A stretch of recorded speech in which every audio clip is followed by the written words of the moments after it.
గాలే వేదికగా జరుగుతున్న ఫస్ట్ టెస్ట్ మ్యాచ్ డే 2లో హోమ్ టీమ్ శ్రీలంక కంబ్యాక్ ఇచ్చారని చెప్పుకోవచ్చు. డే 1లో మన టీమిండియా బ్యాట్స్మెన్ డామినేట్ చేశారు. బట్ డే 2లో మాత్రం మన వాళ్ళు క్విక్గా వికెట్స్ కోల్పోయారు. 288 ఫర్ 2 దగ్గర నుంచి స్టార్ట్ చేసి డే ఎండ్ అయ్యేసరికి 460 రన్స్ కొట్టి 9 వికెట్లు కోల్పోయారు. సో ఈ డే 2లో అయితే ఎక్కువ ఆట పాసిబుల్ కాలేదు. వర్షం చాలా ఇబ్బంది పెట్టింది. కాసేపు వచ్చేది మళ్ళీ ఆగేది, మళ్ళీ వచ్చేది మళ్ళీ ఆగేది. ఇదే రిపీట్ అయింది.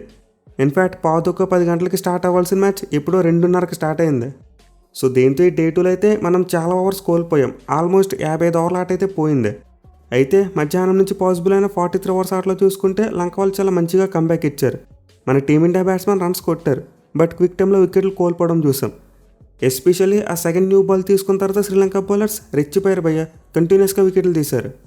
సో మన ఓవర్నెట్ బ్యాట్స్మెన్లో చూసుకుంటే రిషబ్ పంత్ చాలా తొందరగా అవుట్ అయిపోయాడు. కొట్టడం 2 4లు కొట్టాడు.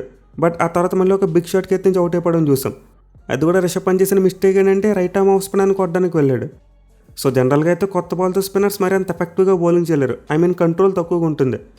బట్ ఈ డే 2లో వర్షం తర్వాత పిచ్ చూసుకుంటే మాత్రం కాస్త స్పిన్నర్స్కి అనుకూలించింది భయ్య. బాల్ బాగా టర్న్ అయింది. At the same time Sri Lanka spinners day 1లో చేసిన మిస్టేక్స్ మళ్ళీ రిపీట్ చేయలేదు. వాళ్ళు ఎంతో కొంత హోంవర్క్ చేసుకొచ్చారు. డే 1లో వాళ్ళ స్పిన్నర్స్ యొక్క బౌలింగ్ చూసుకుంటే ఇండియా కాస్త స్లోగా బౌలింగ్ చేశారు. బట్ ఈరోజు మాత్రం వాళ్ళ బౌలింగ్లో స్పీడ్ పెరిగింది. At the same time accuracy కూడా చాలా మంచిగా మెయింటైన్ చేశారు. సో రిషబ్ పంత్ పడిన బాల్ ఒక టిపికల్ ఆఫ్ బ్రేక్, అంటే పడిన తర్వాత బయటికి టర్న్ అవుద్ది. అండ్ ఎగ్జాక్ట్లీ అదే జరిగింది. రిషబ్ పంత్ బ్యాటింగ్ మిడిల్లో బాల్ తగలలేదు.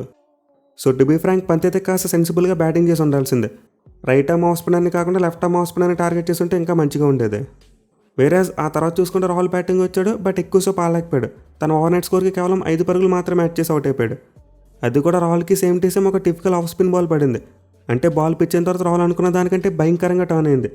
దీనివల్ల అతను షాట్ని సరిగ్గా కంట్రోల్ చేయలేక ఆ షాట్ లెగ్ ఫెల్లర్కి క్యాచ్ ఇచ్చి అవుట్ అయిపోయాడు. సో అలా శ్రీలంక టీం కొత్త బాల్ తీసుకున్న తర్వాత చాలా క్విక్గా వికెట్లు తీసింది. బ్యాక్ టు బ్యాక్ 2 వికెట్లు తీశారు. బట్ ఒక ఎండ్లో చూసుకుంటే మాత్రం పడిక్కల్ తన అద్భుతమైన బ్యాటింగ్ని కొనసాగించాడు. తన టెస్ట్ కెరీర్లో మొట్టమొదటిసారి 150+ స్కోర్ కొట్టాడు. ఇన్ఫాక్ట్ ఓవరాల్గా 167 రన్స్ కొట్టాడు. సో శ్రీలంక గడ్డ మీద ఒక ఇండియన్ బ్యాట్స్మెన్కి చూసుకుంటే ఇది 4th హైయెస్ట్ ఇండివిజువల్ స్కోర్. నిజంగా పడిక్కల్ ఈ డే 2లో కూడా చాలా మంచి కంట్రోల్తో బ్యాటింగ్ చేశాడు. అయితే అతను అవుట్ అయిన విధానం చూసుకుంటే మాత్రం డెఫినెట్లీ తన ఓన్ మిస్టేకే. అనవసరంగా ఫ్రంట్కి వచ్చాడు. అది కూడా బౌలర్ బాల్ రిలీజ్ చేయకముందు 2 ఎర్లీగా ఫ్రంట్కి వచ్చేసాడు. దీంతో దాన్ని అబ్జర్వ్ చేసిన జయసూర్య ఏం చేశాడు, లెంత్ వెనక్లాగా వేశాడు. అట్ ది సేమ్ టైం ఆ బాల్ చాలా క్విక్గా వేయడం చూసాం. అలాగే పడిక్కల్ చూసుకున్న న్యాచురల్ వేరియేషన్ కోసం ఆడాడు. అంటే లెఫ్ట్ ఆర్మ్ స్పిన్నర్ బౌలింగ్ చేసినప్పుడు లెఫ్ట్ హ్యాండ్ బ్యాట్స్మెన్కి లోపలికి వస్తుంది. దీంతో పడిక్కల్ అలానే వస్తుంది అనుకున్నాడు బాల్. కానీ జయసూర్య బాల్ క్విక్గా వేయడం వల్ల ఏమైంది, టర్న్ అవ్వలేదు, స్ట్రైట్గా వెళ్ళిపోయింది. మెయిన్లీ పడిక్కల్ ఎర్లీగా స్టెప్ డౌన్ అవడం వల్ల తన డిఫెన్స్లో అయితే బ్యాలెన్స్ కనిపించలేదు. సో డెఫినెట్లీ ఇదైతే పడిక్కల్కు చాలా వరకు డిసప్పాయింటింగ్ డిస్మిస్లే. ఈజీగా డబుల్ సెంచరీ కొట్టుండేవాడు. ఇక తర్వాత జడేజా చూసుకున్న కొంతవరకు సేమ్ కైండ్ ఆఫ్ మిస్టేక్. అంటే బాల్ టర్న్ అవుతున్న చెప్పి ముందే ఫిక్స్ అయిపోయి ఎర్లీగా డిఫెన్స్ షాట్కి వెళ్ళిపోయాడు. కానీ క్యాషర్ వేసిన బాల్ చూసుకుంటే రెగ్యులర్ ఆఫ్ బ్రేక్లో బయటికి టర్న్ అవ్వలేదు, విత్ యాంగిల్ లోపలికి వెళ్ళిపోయింది. సో దానికి డే 2లో అయితే మన బ్యాట్స్మెన్ కొంతవరకు ఆ టర్న్కి డిసీవ్ అయిపోయారు. మన వాళ్ళు సరిగ్గా శ్రీలంక స్పిన్నర్స్ యొక్క బౌలింగ్ అంచనా వేయలేకపోయారు. మెయిన్లీ ముందు చెప్పినట్టే ఈరోజు వాళ్ళ బౌలింగ్ చాలా యాక్యురేట్గా కనిపించింది. అలాగే స్పీడ్ కూడా చాలా క్విక్గా వేశారు కొత్త బాల్తో. సో ఇంత మన టీమిండియాకి పెద్ద పార్ట్నర్షిప్స్ ఏమీ రాలేదు. చాలా క్విక్ టైంలో వికెట్లు కోల్పోయారు.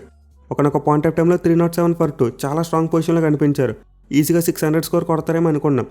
బట్ ఆ తర్వాత చూసుకుంటే మాత్రం కేవలం 70 పరుగుల వదిలో 6 వికెట్లు కోల్పోయారు. అంటే మన టీమ్ స్కోర్ 377కి వచ్చేసరికి 6 వికెట్ పడిపోయింది. బట్ ఇన్వాలెంట్ టైంలో ధ్రువ్ జురెల్ అండ్ మానవ్ సోతర్ వీళ్ళిద్దరి మధ్య ఒక మంచి పార్ట్నర్షిప్ చూసాం. వీళ్ళిద్దరు కలిసి 7 వికెట్కు 55 పరుగుల పార్ట్నర్షిప్ యాడ్ చేశారు. మరి ముఖ్యంగా ధ్రువ్ జురెల్ చాలా మంచి ప్రొయాక్టివ్ బ్యాటింగ్ చేశాడు భయ్య. ఎక్కడ కూడా బాక్డౌనే బ్యాటింగ్ చేయలేదు. ఒక ఎండ్లో చాలా మంచి అగ్రెసివ్ ఇంటెంట్తో బ్యాటింగ్ చేశాడు. 68 బాల్స్కి 51 పరుగులు కొట్టాడు. వేరేజ్ మానవ్ సోతర్ చూసుకుంటే చాలా వరకు మంచి సపోర్టింగ్ నాక్ ఆడాడు. 43 బాల్స్కి 24 రన్స్ కొట్టాడు. అయితే ఈ పార్ట్నర్షిప్ మంచిగా గ్రో అవుతుంది. మళ్ళీ మన వాళ్ళు కంబ్యాక్ చేస్తున్నారు అనుకున్న టైంలో మళ్ళీ వికెట్లు కోల్పోయారు. అది కూడా జురెల్ వికెట్ చూసుకుంటే శ్రీలంక కెప్టెన్ ధనంజయ డి సిల్వా ఒక మైండ్ బ్లోయింగ్ క్యాచ్ తీసుకోవడం చూసాం. ఐ థింక్ జురెల్ 29 రన్స్ దగ్గర ఉన్నప్పుడు అనుకుంటా ఇలాంటి ఒక డిఫికల్ట్ క్యాచ్ని డ్రాప్ చేశాడు. బట్ సెకండ్ టైం మాత్రం గాల్లోకి జంప్ చేస్తూ ఒంటి చేత్తో ఒక బ్రిలియంట్ క్యాచ్ తీసుకున్నాడు. ఇక తర్వాత చూసుకుంటే సిరాజ్ వచ్చాడు, ఒక 6 కొట్టాడు, అవుట్ అయిపోయాడు. అలాగే తర్వాత మానవ్ సోతర్ కూడా ఒక బిగ్ షాట్ కొట్టడానికి ట్రై చేసి అవుట్ అయిపోయాడు. సో ఇందులో మన టీమిండియా డే 2లో ఆల్మోస్ట్ ఆల్అౌట్ అయ్యే పొజిషన్కి వచ్చేసారు. బట్ చివరిలో చూసుకుంటే కుల్దీప్ యాదవ్ కాసేపు నిలబడ్డాడు. దీంతో మన టీమిండియా డే 2ని 9 వికెట్లతో ముగించింది. 460 పరుగులు కొట్టారు. సో నార్మల్ సర్కమ్స్టాన్స్లో చూసుకుంటే ఫస్ట్ ఇన్నింగ్స్లో ఇదైతే చాలా మంచి స్కోర్. మరి ముఖ్యంగా ప్రజెంట్ పిచ్ చూసుకుంటే ఆల్రెడీ స్పిన్నర్స్కి చాలా మంచిగా అనుకూలిస్తుంది. బాల్ టర్న్ అవుతుంది.